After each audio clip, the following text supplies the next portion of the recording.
I'm the president of the Virginia Automobile Association. It's a statewide organization that we have several hundred members.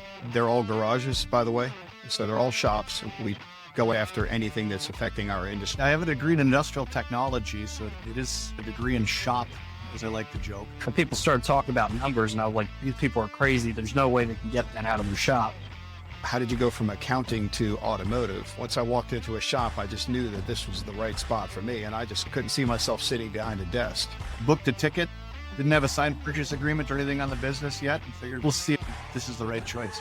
My biggest takeaway from coaching has been that I had to change to overcome my own fears and shortcomings, staying charged appropriately. And I find myself getting wrapped up in the story that I'm telling myself, in the sense of, business is down. The shop operates exactly like we designed it. And sometimes it's a hard message to hear, which is a piece that I really like about that coaching group. And that closer group of friends we talk about, they're not afraid to call you out on something. This can't happen here because. And as soon as you start that sentence that way, your mindset is completely wrong. It needs to be, I'm going to make this happen because. From where I sit right now and from the shops with whom I've talked to about coaching, the answer is get a coach. You should have done it years ago. Welcome to the Garage Grit Podcast. I'm your host, Brad Herlock of AA Shop Marketing. And today's topic, I've chatted a little bit with each of the guests, and I'm already fascinated about their stories and where they've landed, coaches, yes or no, and how they're helping their shop. And so I'm looking forward to bringing that to you. Now, we're actually doing this new extra series in addition to the monthly panels called the Origin and Impact Series, where we're having one-on-one conversations with shop owners to hear their fuller story of how they actually got to where they're at today. And it's been very interesting. We've got Kevin on the panel today. Do not be confused with the two Kevins that were already interviewed for the Origin and Impact Series. It turns out it's a very common name for shop owners these days. And so we're going to have to get Kevin on as well, just so we can keep with our collection of Kevins for the Origin and Impact Series. But thank you for listening. And again, if you caught it, the topic for today here at the Garage Grit Podcast is about coaches for shop owners and how that's actually playing a role and which ones we like, which ones we don't like, and why. Maybe it's a matter of this is a better fit for me because of. And so my goal for everyone listening in is that they will listen to this, consider what's best for them, and help them weigh out and figure out what's next in what's the next chapter going to hold for them and for their shop, so you guys can grow, because that's the goal here, is to help everyone to advance their shop. And without further ado, let me introduce the panel. We've got Josiah, we've got Kevin, and we've got Mike. Mike, why don't you start us off from Virginia Beach? Tell us about you, tell us about your shop, and tell us about the shop size and the area that you're in. How population dense is Virginia Beach? Go ahead, Mike. Mike Scaglione, Virginia Beach, Virginia. I'm down to one shop. I had 5. It's a small shop. It's my original shop in Virginia Beach. It's in the heart of our little community, 4 bays. It's a very busy shop. I'm also the president of the Virginia Automobile Association. It's a statewide organization that we have several hundred members. They're all garages, by the way. So they're all shops. We go after anything that's affecting our industry. So is it all government advocacy, or is there other benefits to being a part of that organization? Oh, no. We have sponsors. We have member sponsors, ATI being one, that are coaches. We have equipment vendors. We have everybody that participates in our group, because they come to us because we have all the members, and because then they can solicit us at trade shows and any venue that we have. Sure. Okay. Now, being in Virginia Beach, you've got a population jump, right? In the middle of summer season, you guys have a larger. How does that impact your shop? It's awesome. It's the largest city in the state of Virginia. Okay. Land mass wise, we have a lot of population here. The only time it's during critical defense situations where we have the largest naval station Norfolk, in the world. So when we have a deployment of some sort, we do get a little downtick in population that are on the streets. But for the most part, it has been very consistent. I've done this for 46 years. I'm at that window to where I can, hence the reason why I've gotten rid of the others. Okay. Just kind of step back a little bit right now and just trying to hand the reins over to one of the employees or something. All right. We'll have to chat about that later. Let's move on. Josiah, you're the next panel on my screen, so we'll just go with you. Tell us a little bit about you, the size of your shop, the area that you're in, and go from there. Yes, so I'm Josiah. I have a 4-bay shop in a small town of Oley, Pennsylvania. It's rural with a lot of populated towns within 15 minutes of it. So we have a good population side. I don't actually know the number if you drew a 10-mile radius, but it's probably easily 10,000 within a 10-mile radius. Sure. We have. And that's one of the things that's very interesting from a shop like yours versus Mike. No one's driving 10 to 15 miles to get to your shop. Oh no, most of my customers are within a 1 mile to 3 mile radius Right. at the most. So people are driving 15 miles to come see you. That's not a big deal. Go ahead. Yeah, that at 10 miles is probably about the maximum reach is what I would say. 4 techs, 2 advisors, and myself. I'm at the point where I don't really have a specific role in the day-to-day operations of a shop. I just management overall. So I might be in the front, might be in the back, might be wherever throughout the day. All right. Been in business 5 years, and I have a business partner that good friend of mine that we bought an existing shop in 2020, and it's been an uphill road to none. Kevin, take a turn. Tell us about your location, your shop, your background, the shop, and the size, and go from there. Sure. First off, there's a running joke. You can never have too many Kevins. So when you're ready to do the Kevin podcast, I'd be glad to participate. Good. Located in northern Minnesota. Our town has 3,000 people in it. I've got a 9-bay shop with 3 extra flat stalls in the back. The reach is probably that 10 to 15 mile distance. And in addition to automotive repair, we also do snowplow installations. We're a Western snowplow installer. So Is that a big percentage of the business, or is that just icing on the cake in the wintertime? when I bought the shop's been here for 44 years. I bought it 4 years ago. Okay. It was a snowplow shop that did automotive repair, and we flipped that. Now it's an automotive shop that puts on snowplows. With snowplow installs, it's very seasonal, of course. It's been a goal of mine to set up the automotive piece to support all of the business expenses, and then use the snowplows as icing on the cake. Okay. Got it. Still in a jacket, buddy. It's You're in Minnesota. 42 degrees We're in t-shirts here. and Short pants and t-shirts. That's funny. Here in Pennsylvania, we're just in between. I'm wearing a long sleeve, but the temperature just dropped because it decided to rain this morning. But yeah, but we're on the cusp. I can appreciate that, Mike, because just this weekend, I was like, I'm not 20 anymore, so it's not appropriate for me to take my shirt off. But it was short t-shirt weather or light t-shirt weather at best. But anyway, one of the reasons that I like to do this little round robin exercise is when people are listening and they hear some of your thoughts later on, they're going to be like, I'm in the same situation as Mike or Josiah or Kevin. And so I'm going to actually, because of the topic today, I'm going to actually ask a little bit more about each of your backgrounds so that if people have that perspective, they can relate. Kevin, you haven't been in the automotive industry your entire life. Some of the people that I've talked to, in fact, the most recent Kevin, he was actually at his dad's shop. And the most recent Kevin for the Origin and Impact series was at his dad's shop when he was like 12 or 13. And he was around the shop doing things, right? Your background is very different. So why don't you share a little bit about your background, if you don't mind, Kevin? Sure. I came from outside the industry. I was a quality lab manager at one of our local mines here. Always wanted to own my own business. Not really a stranger around the garage. I grew up racing snowmobiles and spending a lot of late nights working on car stereo stuff. Okay, good. I have a degree in industrial technology, so it is a degree in shop, as I like to joke. Yeah. So I'm no stranger to it, but it was just a really good fit right off the bat, jumping into a very established business and one that does a lot of revenue. How did you connect with the prior owner? I have a friend that puts in remote car starters, and he'd done that for the past 20 some odd years, and he was working as a subcontractor at this shop. Remember, small town, 3,000 people. It's okay. Everybody knows everybody. The old owner had asked him if he had Right. any idea of anybody that would be interested in purchasing a shop. And about a year later, we signed on the dotted line. That's very interesting. Mike, there's your key. When you are ready to retire, you just got to talk to car starter installer, or probably more likely the association that you're affiliated with. Okay, Josiah, what's your background? So started out at 16 in a starter repair shop as a starter rebuilder. Okay. And a couple years later, moved to a automotive mechanic shop, worked there as a mechanic and then as a service advisor for 8 years before we bought our business. All right. So you've been in the industry for quite a bit. All right. When did you start in the industry? 1979, in the industry back then, we called them service stations. Okay. So we were pumping gas and doing repairs. That slowly evolved to me just buying a couple of service stations and continuing on with that. And then, as you've all seen it, an attrition takes place with these gas stations, service stations. They've gone from service stations to convenience stores.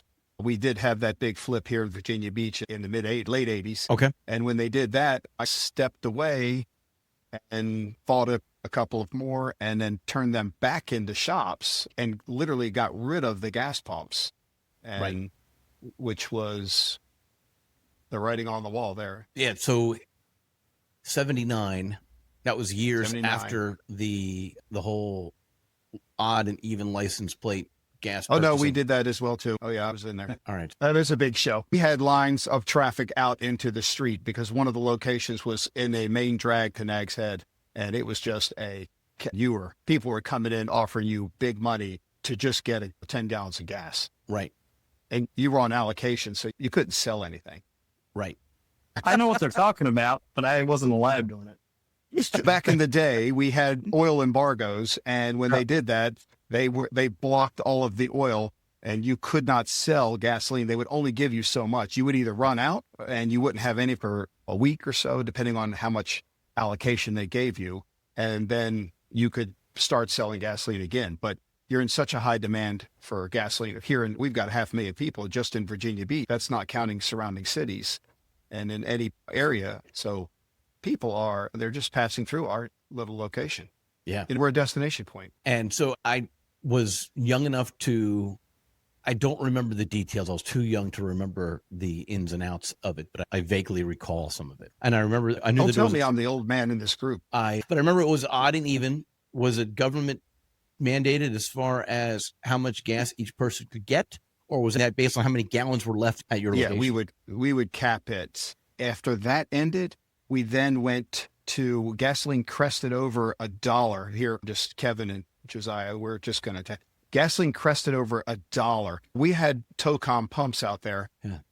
They would only go to 99 cents, 0.9. So 99.9 was as much as we could put out on the sticker out there onto the It's street. Y2K problem all the way. Yeah, here we are with this thing. So we had to then start selling gas by the liter.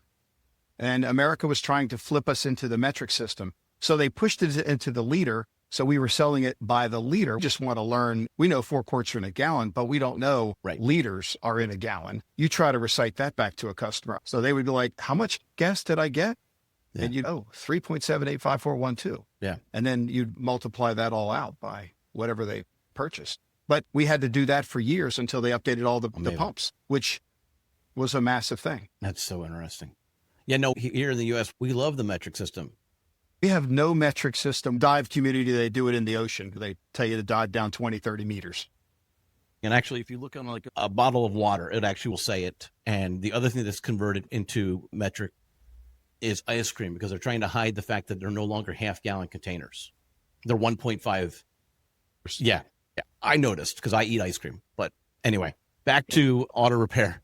I was like, this does not feel like the right weight. So anyway, were you able to get more customers in the service side because of those lines? People were just sitting there. So, you were able to. I was fortunate that we were in a main drag, travel drag. So this was right on the main drag to go to Nag's Head. Okay. So we lived in the surrounding area right there. Everybody passed through. So if they broke down, you were in a catch-22. You either spent the night in one of the hotels, fixed your car, and got you back on the road. I'm picturing Mike actually changing one of his bays to like a bed and a nightstand. You have no idea. I literally would work that and then work all night long with the police department and then bringing them back into the shop and just keep on working. Now, when you started in the business, was coaching a thing for repair shops? Not at all. Not at all. And so when did coaching become a thing? Yeah, I would say that I got my first coach in the mid-90s. Okay. Yeah. All right. And was there a particular organization or was he independent? ATI. All right. And how long were you a part of ATI in the mid-90s? They were each several year stints. We did it for a couple of years. And you would come in as a graduate. So they'd cut you a break on some of the fees. Okay. So we did that several years. And it was, hindsight, in my industry. I wish I had done that, had it early on in the 70s, late 70s, early 80s. It was just a blessing. Because there were lessons that you just for didn't them- have to learn the hard way. You could have learned the easy way. Correct. The metrics that were implemented that we put to use right away Okay. just made money versus trying it on your own and finding out, oh, that doesn't work quite as well, Okay. and losing money. So you did it for a couple of years, you stopped, and then a few years later you went back. Yeah, we did. So in my experience, you'll learn enough to get yourself out of the hole and move on. And you learn quite a bit, actually. And then you can apply that. And then another 5 years, 8 years down the road, if you can go back in and take what we call boot camp courses and reevaluate and see that you're still within the right metrics. Because the industry is always changing. Sure. So we have completely changed the industry all the time. So I'd go back in, take something else, take another boot camp course, and make sure that I'm still viable when I flip open and the girls log in. Make sure my metric systems are priced out. Am I correct? Is my labor margin correct? Anything. All right. So you're using it as like a wellness visit at a doctor. Absolutely. It's a benchmark for me to check all the boxes. And then, yeah, wellness is probably that's a great way to put it. And and you're not a part of an ATI 20 group right now. I am not. Okay. And is it on your near future? Yeah, I would recommend the next person as a 20. It's probably a little late. I guess I fought the 20 groups all along, and I probably should not have, but I'm still old school. You guys are not. So old school, we didn't share information. It was bad enough for me to pry information out of me and I was joining ATI way back in the day. Okay. I wasn't going to convey my numbers to you. I have an accounting background. And I know, how did you go from accounting to automotive? Once I walked into a shop, I just knew that this was the right spot for me. And I just couldn't see myself sitting behind a desk. So Okay. I stayed in the automotive world. Were you a mechanic before that? You had an accounting background, but were you also servicing cars Yeah. in the mid 70s before you bought this one? No, I was just kicking in school and Got it. I was working part-time, and then it evolved into Okay. full-time, and then school started suffering. And then I was like, I should probably try one or the other. The 70s were, I know that in my age group and then the next 20 years, they were constantly pushing, you got to go to school, you got to go to college, got to go to college. And I feel like that actually has hurt this industry as far as bringing up more qualified, skilled mechanics, because the focus is Yes. just go get a 4-year degree and then go get a master's degree and then go get a graduate degree. And those things are all well and good, but they were selling it so hard that they missed opportunities for people who are really great with their hands, who potentially would be making more money if they had started the way Josiah did at 16. So Josiah, do you currently have a coach? Yes. So we were with 180 Viz, started that in 23. Okay. Just before that, I knew there were coaches out there. ATI had come into this previous shop I was at, and they were very high pressure. Well, it turned me off. So I was like, I just refused to entertain even the idea of talking to them again. And that was it. That was their sales pitch. That's a red flag. I need to go somewhere else. Absolutely. Interesting. Came and they were trying to break it down into how much it costs per week and all this stuff. This is how much it costs. You want me to sign up for 4 years? Because at that point, it was a 4-year. Went to 4-year contract. And I don't even know. Are they still doing 4-year contracts, or is it still, it's annual now?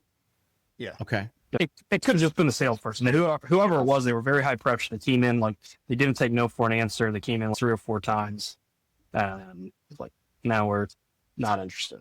And then I had met Rick White through what was Super Saturday training. I didn't realize because at the time I was not the business owner. I was at the front counter.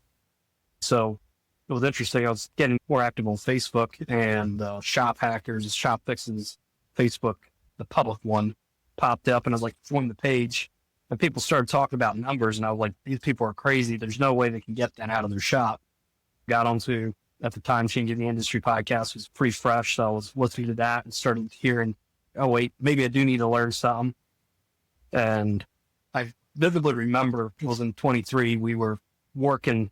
I probably put in a 70, 80-hour week, and I have children with health issues. That's a whole long story, but I was just tired out and overwhelmed, and was sat down with my business partners like, why are we working so hard and we don't have the profits to show for it? Like, we can't actually take money out of the business, or not much money out of the business, to pay ourselves above and beyond our salary. Why do we even own the business? And that's what started the process of looking for a coach. You mentioned something about Super Saturday. Yes. The trading Tell us about Super that. Saturday. Super Saturday, smaller event, but it's similar to STA Vision, those types of events. It's just in southeastern PA, near Philadelphia, put on by Mid-Atlantic Auto Care Association. For a while, it was just one day. They would call it Super Saturday because it was on Saturday. Now it's a 3-day event. Okay. Okay. They have traders come in. So Rick White, trying to think who else was here last year. I can't remember. I think Cecil I know there was Shop Fix kind of trade there this past year on the management side, and they have a lot of technician trade. Okay. So, Kevin, if I understand your story right, COVID happened, and then 4 or 5 months later, you got this great idea to own a business because somebody contacted you who was selling their shop, right? J&M was for sale. And then you started just doing your due diligence, and you came across Shop Fix in January of 2021. Do I have that right? Yeah, that's correct. January 21, same thing like Josiah said on the Facebook group or something, came across the hackers page and saw they were having an event in January. And I figured, who better to let me know what I'm doing wrong and doing right and guide me in a direction than people that are already in the industry. Booked a ticket, didn't have a signed purchase agreement or anything on the business yet, and figured we'll see if this is the right choice. Okay. All right. Nice. Yeah, I've been with ShopFix right from the beginning, 2021. Okay. And do you have an individual coach, or is it all group dynamic? Each person that joins has an individual coach, and then we get grouped into, they call them a tribe. I suppose it's anywhere between 20 and 40 people in that tribe. We do conference calls on a weekly basis with the group, as well as some individual coaching. And then about 4 times a year, there's a group gathering where everybody ends up in Nashville or one of the area suburbs for kind of a group conference with all the other tribes. Okay. Now, inside your tribe, does it work much like the 20 group where you're sharing a lot of seemingly confidential information? Yeah, it's kind of everything is out in the open. It's what you're willing to share is about is what controls your growth. The more you share, the more you grow. Right. Yeah. Showing your belly and showing your soft side and showing your, like you said, belly. Right. I see a shark attack.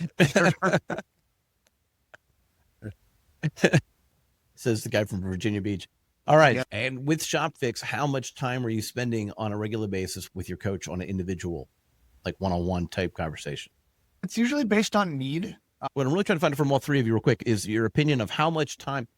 It's not just, okay, I'm going to get coached. Now I have to write a check to this person. That doesn't do the trick, right?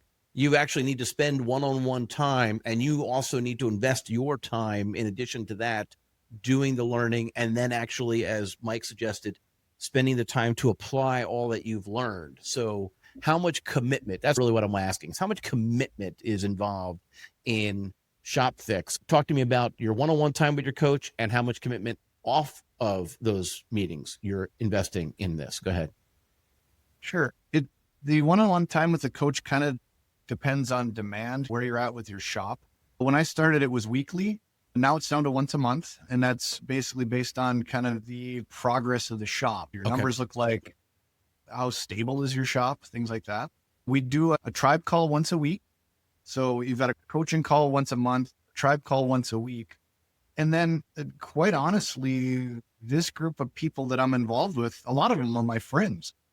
So it's nothing to pick up my phone and give one of them a call. We don't do a lot of Euro stuff up here. So I can give my friend Rob a call who works on nothing but Euro cars. Hey, what do you see with this BMW 3 Series? Here's the problems I've got with it. And he can point us in that direction. That piece, I think, is as powerful, if not more powerful, than the individual coaching piece. The coaching piece is nice because it gives you the direction. it's the people in your group that push you towards making sure you're held on course, if that makes sense. Okay. So the coach isn't the sole accountability measure. It's the team that you're a part of, or tribe, or the 20 group. Does Rick also have some sort of group dynamic, Josiah? There's 3 different main groups. He's focused more on group coaching than individual coaching. We do bi-weekly 2-hour coaching calls, but it's everybody in the group. And You said twice a month? twice a month. Okay. Twice a month, 2 hours each, coaching calls with the group. And then you can set up individual, like one-on-one sessions as needed. We have access to the calendar, so I can just go on, set it up. Or, I mean, there's a couple coaches that work under Rick or work with Rick. So we're assigned to one of them, more or less. And we can reach out, text, or call, whatever we need to. Then we also have it's fairly new, it's a small group. So there's 3 shop owners in the group, and we'll do a 1-hour call every other week as well. So once a week we're on. If you need anything throughout the week, there's 3 1-hour Zoom calls just scheduled that you can go on. There's a coach in there, and you just, I need normal questions. So you said 3 to 5 people inside your group. And I'm thinking about the flip side of that, which is the 30 to 40 in the tribe from ShopFix. And I'm thinking about the connections that you're looking at. I imagine you don't have friendships with all 40, Kevin. I imagine that you're tighter with probably 3 to 5, because there's only so much room in our brains as far as being able to make connection points anyway. Now, So if only 3 to 5, go ahead, Josiah. The 3 is just our, what we call pods, but it's a small group. The actual group coaching, there is generally 20 to 40 people on call. Oh, that's interesting. It's got like a smaller group within the group that he does. Okay. Correct. Got it. Okay. Kevin, you want to chime in on the tribe? Do you have a tighter connection with just a smaller group of them? And was that just natural, or was that actually systematic?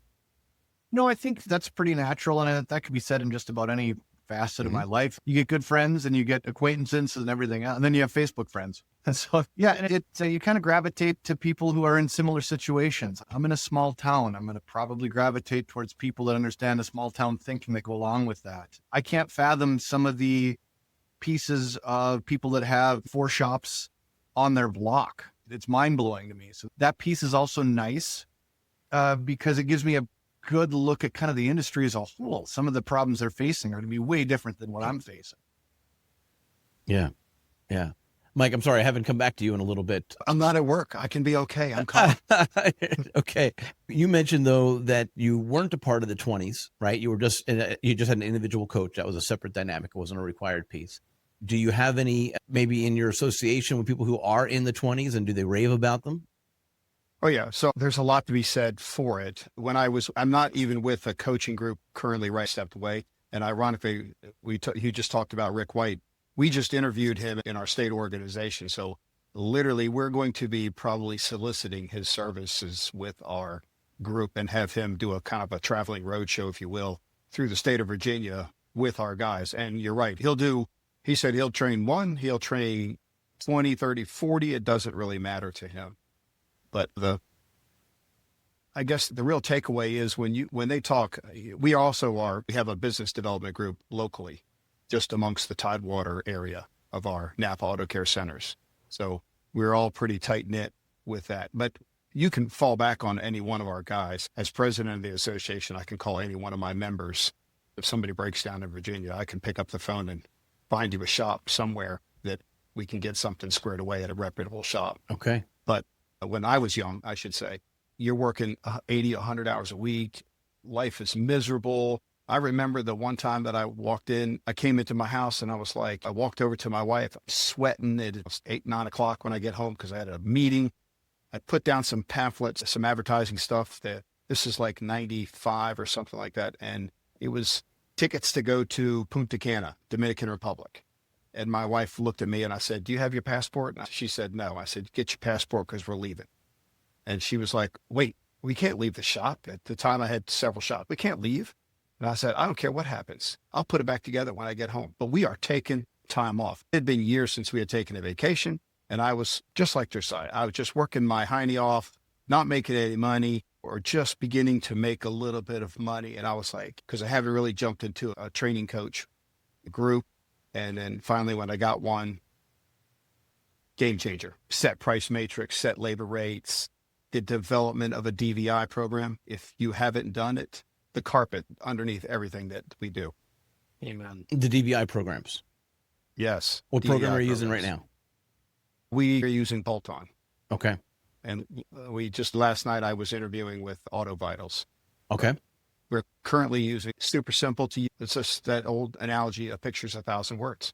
It's literally a quick video and a picture could explain everything to the consumer. You don't look like somebody just trying to get their money. Right. And actually, I mentioned about I was about to mention the video side of it as well. I think that's even more powerful a lot of times because it's just that much more real. Kevin and Josiah, you're using a DVI program as well? Yeah, we use Shopware as our shop. We just use their built-in DVI program. We were with Bolt-On and Mitchell and chose to go with a newer system. It's been liking that. And was that coach advised or was that your own independent decision making? Both. Starting to see that there were certain limitations. Mitchell being a server-based, not cloud-based software, was running into. And so got onto coaching, started talking to other shop owners and realizing what they were able to do, what they were capable of versus what I was. And I was like, okay, it's time. And made the jump. Kevin, you were nodding your head. Yeah, we did the same thing. We had Bolt-On with Mitchell. We currently have TechMetric and we use their DVI. Same thing that Josiah talked about, the ability to check it from my house, check it from my phone, and not being tied to a server was instrumental with that decision. Yeah. Yeah. It's nice, but you can't check it from anywhere. I don't care how bright your phones are. When you're outside on Virginia Beach, on the actual beach, sun is just you just can't see the screen. And I got to share this story because we talked a little bit about the age thing. And so my wife was embarrassed because she saw me on the sidelines at my son's football game. And I had my sunglasses on and I had a pair of readers on top of my sunglasses because I was trying to see my phone. So she went out and bought me a pair of sunglasses that actually have the readers built in. This helps a lot. So anyway, highly recommend those. Was the decision to make the switch to TechMetric largely coach and group or tribe?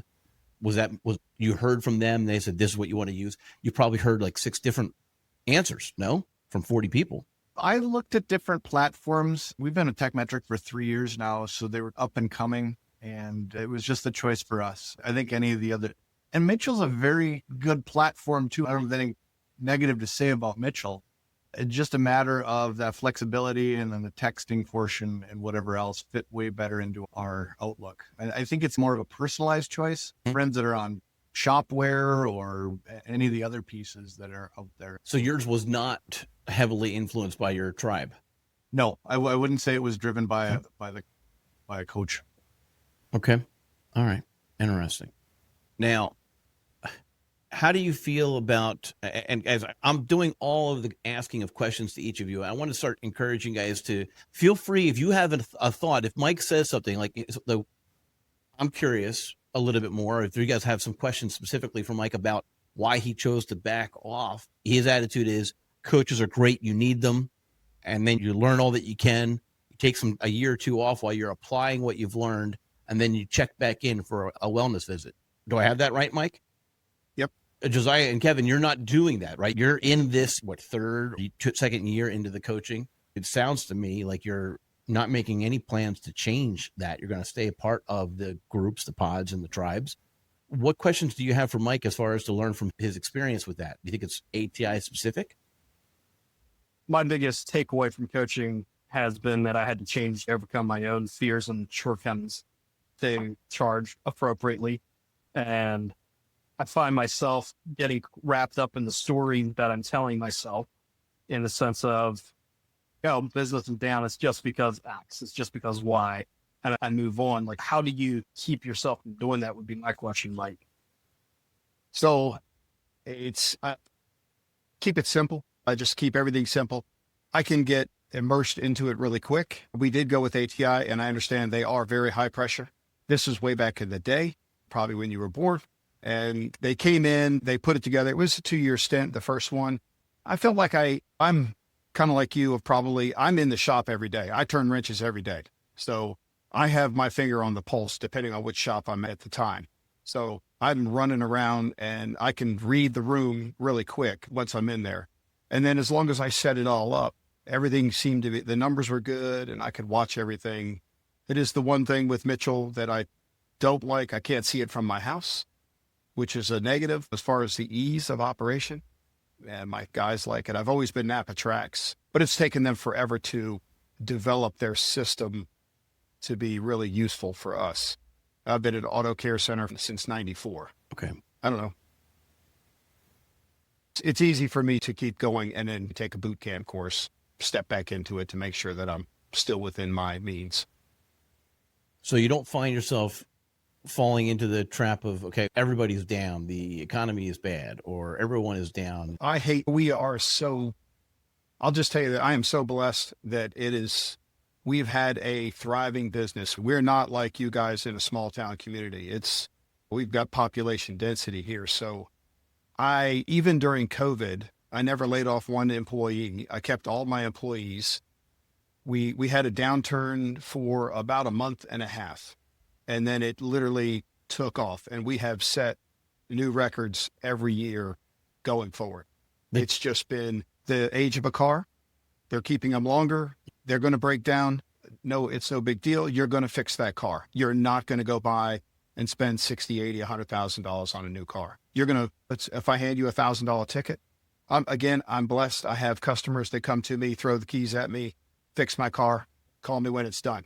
But for me to rack up $1,000, $1,500, $2,000 bill, these customers have been with me so long, I can just say, here's your ticket and your car's fixed. And they're like, Roger that. And they pay you. Okay.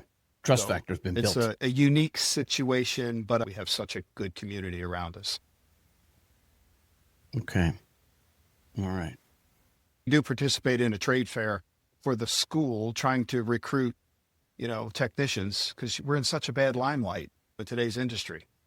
So you did talk about that. If you turn on your TV and you watch investigative TV and there's a murder, it's always a mechanic and a grease monkey in a shop, and that's where the body's been killed, or that's where the guy was. He's always got a shop rag hanging out of his back pocket. They just paint this bad scenario. And now it's like anything on TV. And when you look at it, it's the mechanic that did it. But he's wiping his little greasy hands. It's always painted us in a bad light there when we see each other. And we should have, 30 years ago, if we could have, here we are walking around with laptops and scanning cars. You still get dirty, but if you do a lot of programming, we do a lot of programming. So if you do all that stuff, well, you're not even getting dirty. You're just making and programming.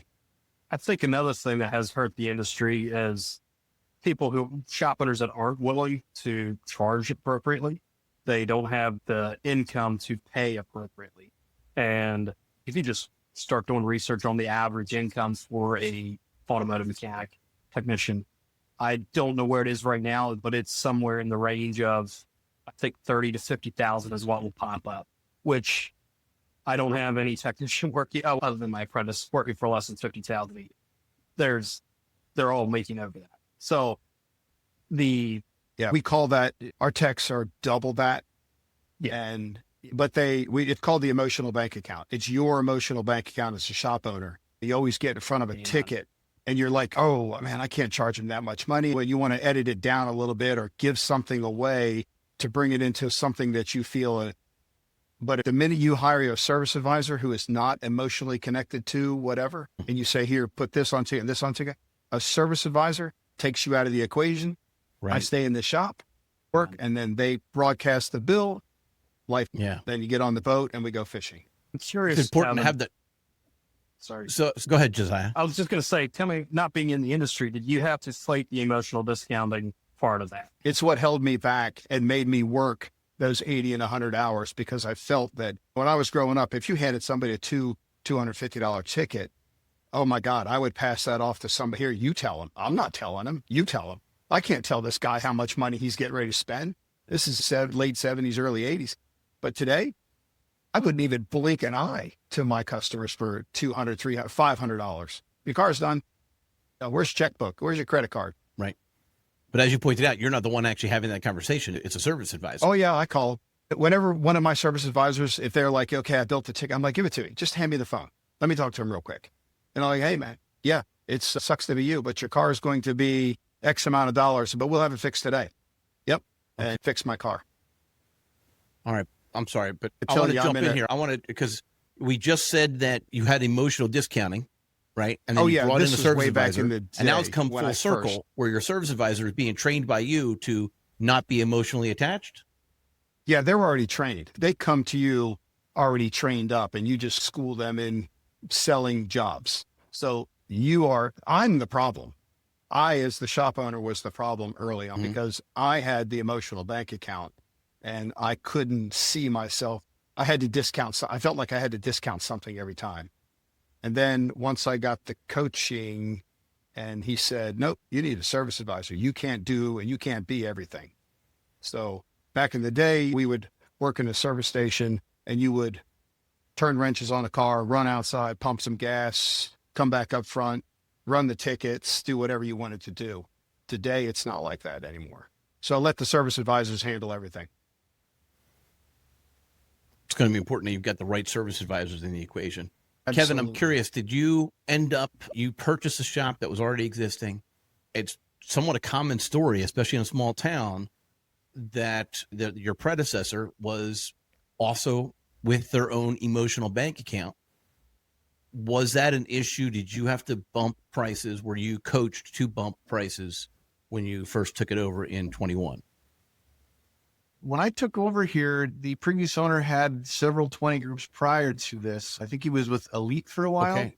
And also ATI. So he had that background. He was the guy spinning wrenches that turned into a business owner. And as good as he was turning a wrench, he's become that good of a business owner. A lot of the discussions I had with the previous owner were related to running a business rather than getting a car fixed, it's a neat way to step into it. And you're talking about labor rates and parts matrices and bundling jobs and preventative maintenance, and those types of pieces of a ticket rather than here's where the toolboxes are and here's where we keep this. And as far as changing a whole lot, if it isn't broke, don't fix it.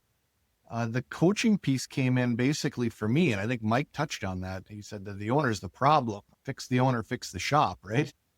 It's pretty easy to look everywhere else and see all these problems, but it's what the shop owner allows. It's what the shop owner sets the standard and kind of what we tolerate. The shop operates exactly like we designed it. And sometimes it's a hard message to hear, which is a piece that I really like about that coaching group and that closer group of friends we talk about. They're not afraid to call you out on some of your BS. I know like heaps of Brooks' that. favorite saving is your standard is what you allow, not what you say it is. Yeah. Yeah. Okay. All right. Good. So with the pods, Josiah, how close are the other shops? Are they all southeastern PA? No, Or they're are they both in across the country? Kansas. They're both in Kansas. It depends. We switch it up every so often that we switch groups just to get to know each other. Where I had one, the first group there was a shop owner in California, one in Nebraska, and Chicago and me. So you're all spread out, different, some people in city, some in rural. The pods are designed for accountability. We put in the group what we're working on, and the pods are just to say, are you working on it? What are you struggling with? How talk through that. Okay. Now, why can't you just do that with your business partner? Better accountability. So somebody outside of the shop, it's easy for me to make excuses to my business partner. And you'd be like, okay, yeah, that's what's happening. When you're talking to a shop owner who's also in it, and they're like, yeah, you're just feeding me excuses. Let's keep rolling. I think even a business Nice. partner is probably too close. Amen. To give you an outside perspective. And that's like I talked about a little bit earlier, big city, little town. What I ran into, like you said, Josiah, you end up making a lot of excuses. This can't happen here because, and as soon as you start that sentence that way, your mindset is completely wrong. It needs to be, I'm going to make this happen because. Okay. Now that you've all been a part of coaching groups, one of the questions that I have is, should you be, when you're interviewing, if a shop owner who doesn't have a coach now and is interviewing, should they be asking for a coach that has experience with small town or city to match? Because if somebody just has small town experience and then they come to Mike and they say, here's what you should be doing, he might look at him funny because he might say 10 to 15 miles. What are you talking about? All of my customers are coming from one. That's a marketing type perception issue, but I imagine there's other pieces to that equation that apply. So are you, when you're interviewing, are you actually trying to push back or dig deeper to find out their experience with population densities that match your shop? For me, I would say no. Most coaches should have a broad enough network that they are working with shops in both scenarios and that.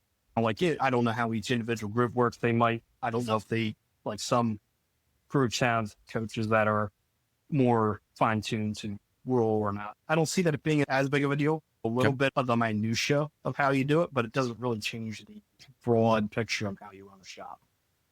For me, when I was interviewing coaches, I was more looking at morals, ethics, and if I disagree with some of your foundational teachings, then I don't know that I want to sit there and do coaching with you, because I'm always going to question everything that you push down the line. But so it was more finding a coach that resonated with me and who I am. No, I'm sorry. I might be digging a little bit too deep, but you mentioned about ATI and how it just hit you wrong because of how pushy they were and how that particular salesperson was, here are the numbers. This is why it makes sense. Just sign now, sign now. Was there anything else that they were trying to, did they give you a little bit of here's what we're also going to be teaching? And then you were like, no, that's wrong? They did. At the time, I would have what I thought was possible. I would have said, we called them, that doesn't work here, would have been my whole thing. But yeah, maybe that works in the main line in the city, but that doesn't work here. It took realizing hey, there's other shops out there that are in more rural, whatever, that are doing this. So if they're not making excuses, why not? All right. So what's your advice, Mike, as far as someone who's trying to find out whether or not they should have a shop coach or not? What questions should they be asking and to whom they should ask? I think Josiah said it right. Just find one that you're a company that you're really comfortable with, because you are going to show your belly. Bear all. Yeah. Right. You're going to bear all when you do this. And they're going to look at your numbers mainly, and they're going to say, what the heck? Why are you giving this away? You need to fix this line right here. Or you may have multiple things. And it may come down to them looking at it, this employee is not being productive. And then you as a shop owner have to make that call and go, shit, I got to fire this guy. See, there's the first cuss word this whole broadcasting. Damn it. I said I was going to try to be, not have that garage lingo in this whole thing, not drop the F-bomb the whole time. But yeah, there's going to be a lot of hard calls that you're going to have to do. One of them is numbers, which is, for me, was the easiest thing to fix, but the emotional bank account stepped in front of that, and I couldn't get a grasp until I put somebody between me and the numbers. And then the second one was, where are the problems in the shop? And the shop problems are usually an employee or something you're doing wrong. Like you said, Kevin, it's your business model is you're opening the door for them to do the same and cause you problems. And you're just grieving over the problems that you've already put on the wall. And the only fix is to go in there and change your mindset and, or maybe eliminate an employee or so, whatever that bad person is. And, or it might be yourself. So then you step back. For me, I had to step back and get back into the shop. Not that I'm not good with customers. I am, but I just didn't want to be connected to the invoicing of it. Okay. Now, a coaching program, I wish I had it early on. All right. Let's go to Kevin. Kevin, what about you? What kind of questions would you recommend somebody who's thinking about getting a coach? How would you direct them to evaluate the different coaches that are out there? I'm going to preface that by saying I get that statement a lot where I talk about joining a coaching company before I even took over the business. Everybody says, man, I wish I would have done that. I'd be way further ahead. I'd be way better off. I did this the hard way for how many years in a row? I didn't know any different. So it was a little bit by accident. Finding a coaching company, I would just say find one that works. Find somebody you jive with. Find somebody that'll hold you accountable and point out what they think you should do differently. point out what works, and give you a broad look. At the end of the day, it's parts on cars. It's a math problem from a financial piece of it. You got to get to the end of this road to see what comes out of it. But there's nothing here that can't be worked through, or somebody's already done it or had that problem or ended up in court over something. And it's nice to have the group to bounce things off of like that. So find a coaching group that'll do that for you. Okay. All right. Any other thoughts on that? So it sounds like you're finding the overall organization, and then are you actually asking them to, hey, can you send me a couple coaches so I can see which one I like better? Or do they just pick one and hand them to you? I don't even know how that works. With ShopFix, they do an onboarding or a pre-interview. They see where you're at with your business. They match it up to some of the coaches' skills. Worked when I joined anyway. Okay. It was, here's where he's at, here's the issues he's seeing, and then here's a coach that's good at addressing that. I actually switched coaches about halfway through my journey. It was one of these ideas where I'm going to go with this coach because I think there's a little bit more of a connection. Oh, you were able to switch, and they're both a part of ShopFix. Yes. Okay. All right. And Mike, was it just a salesperson for you with ATI? Just like Kevin said, there's an onboarding where they just solicit information from you, and then they connect you to one of their coaches that would actually fit your application better. And then I had a gentleman by the name of Tom, and Tom, we worked well together. You have to expose yourself to this to make this work. It's harder for me in the business. You always kept all of your numbers and everything to yourself. Yeah. So that's, as a new business owner today, though, it's recommended. I'm sure it's easier for these guys to expose themselves to that kind of stuff. It is easy for me today, but I've already gone down the road a handful of times. And for me, seeing other shop owners sharing numbers, that like in our group, it's whatever. You ask anybody any number and they'll tell you whatever that is. There's no secrets there.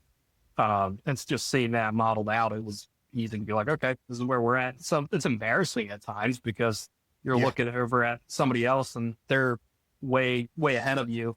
But in reality, until you are honest about where you're at and what you're doing, you really can't get a clear picture of how to move away from where you're at. So there's somebody out there listening, they're embarrassed when they say, hey, I know we're way behind what other people are talking about. So what? At least you know where you're at. Let's move forward from there. Yeah, I know they base everything on labor rates early on. What's your labor rate? We're in such a tight area. There's probably within a mile radius of my shop, at least a half a dozen shops.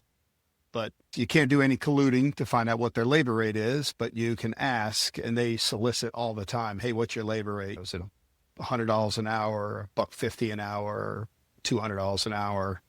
Everything was back in the time. They would do your matrix, and then if you weren't right there, buddy, we need to go up. You go, I can't go up $40 on my labor rate. That's just not going to work. I feel I'm like raping the customer. Today, we do it twice a year. You raise your rate twice a year? Twice a year. Interesting. Yeah. January and then June. Okay. Now, out so of curiosity, do you use a percentage? How do you calculate that? Depending on, so this year we had a pretty steeper jump just because of when you look at minimum wages going up. So the cost matrix for everybody to come in. So when that comes up, I have to then match for my little GS workers. So you can't have a GS worker that's making $15 an hour, and then one of your C-techs is making $18 an hour. It's just not going to work for them mathematically. They're going to be like, I'm going to go somewhere else. I can go across the street and stock shelves at Food Lion or Kroger and make $19 an hour or $21. So now you have to start looking at your price matrix as far as your labor rate time. So you have to adjust that accordingly. you mentioned GS worker. So you have government contracts? No, GS, general service. Oh, general service. We do a lot of fleet work as well too. Okay. General GS. I just wanted to clarify that it was either general service or government contract type setup, but I got you. All right, good. I don't know that I caught your answer was you look at everything and you just do what you have to do. So it's not a standard 1%, 2%, $5 bump, $25 bump, but you dated yourself by suggesting that at one point it was $100 an hour. Definitely a little bit ago. We were at $80 an hour when we started, when we bought the shop. So that's Okay. labor rate. Okay. What now? 150. Okay. And we start at 150. Let's say Right. that. And Nice. Kevin's being really quiet over there because we're in Minnesota. We're at 138. I should probably bump it. But we also run a labor matrix. So as the jobs get longer in time, that labor rate actually ramps up. So it's variable. And we don't sell based off labor rate. We package it. You don't ask what a pepperoni and sausage and cheese and the crust and everything else cost. And your that'd break be job hilarious. is $475. They get their $25 large cheese and pepperoni pizza and they want to break down on the invoice. I'd rather bring a T-bone into a steak joint and see if they could grill it for me because Right, there you go. I can buy it cheaper down the street. Oh, Does that's your something. guys' software automatically? I know Mitchell has the ability to do, per the age of the vehicle, automatically add up to say 20%. You can go, you can set it whatever you want. Yeah. So as per the age of the vehicle, which is a plus in the industry as well too. And you can either keep that or pass that to the technician as well. So it'll add, if it's an hour job, it'll say 1.2. So it automatically bumps it depending on the age of the car. Yeah, Techmetric Because will do a there's a labor. lot of, It'll do a labor bump, but then it also does a labor matrix. Break job's an hour. If it's a water pump and it's 3 hours, your actual dollar, your $138 labor rate is now 145. So it actually add up. But does it also ramp it up on the age of the vehicle? I don't have anything set that way. Okay. Yeah, depending on what it is, we'll have different labors for the different types. But I know the percentage, yes, we can do that by age, but I hadn't bothered. I just have one set flat bump across the board. Now, are these ideas on how to price and how often to raise your price a result of being prodded by your coach? it was at the beginning, my labor rate was way too low. And so when I when I changed platforms, and the ability to add that in there, because you take a technician, you're working on a car, and there's a guy named Murphy that comes in, and he shows up at work every day as soon as you open the door, and Murphy's there to mess things up. Oh, I see. Yeah. So anytime there's going to be, if you take a car that's 15 years old, you're going to touch something and it's not going to come apart easily. And so now we need to add time to that, and to call a customer back and say, oh, by the way, I need another $300-400 on this $1,000 ticket. They might get a little upset with you. So a price matrix done correctly that adds that little time in there to buffer it, it's a big plus. Okay. All right. If somebody is, we don't have anyone on this particular panel who are just absolutely against coaches because of their experiences with coaches. As some of you already know, we've got a Facebook page for the Garage Crate podcast. And what we're building there is the opportunity for people to continue the conversation from the panel throughout the next few weeks inside that group. And so if you have questions about a particular coach or coaching group, you're welcome to ask or share those stories. But if you also have opposite views of anyone on the panel, I just want to be very clear. Feel free to share those. We won't be yelling. We'll just be polite and cordial. But I'd be interested in hearing people who had bad experiences, who are against coaches. But from where I sit right now and from the shops with whom I've talked to about coaching, the answer is get a coach. You should have done it years ago. That's what I'm hearing. Any thoughts you guys want to add to that? If you're against it, why? What? That would be my only thing. It's ask yourself why, as then kind of since they have all these ideas, who said you're the only one with the right idea? Okay. I would say don't ask yourself, ask your wife. He'll lead you in the right direction. Very good. I appreciate your time from each of you as far as being able to join us on the panel here. And as I mentioned, we have a Facebook group. We're hoping that if you're not already connected in there, we'll get you connected in there and you'll be able to join in the continued conversation that will happen. I've also been adding live videos, usually on Tuesdays, early afternoons, where I'm just revisiting some of the conversation topics from this podcast and from the panel podcast. And again, I'm inviting more conversation to happen beyond that. I don't want the group to be a sales forum for different coaches or whatnot, but I'm very interested in hearing from the shop owners on their experiences from different coaches.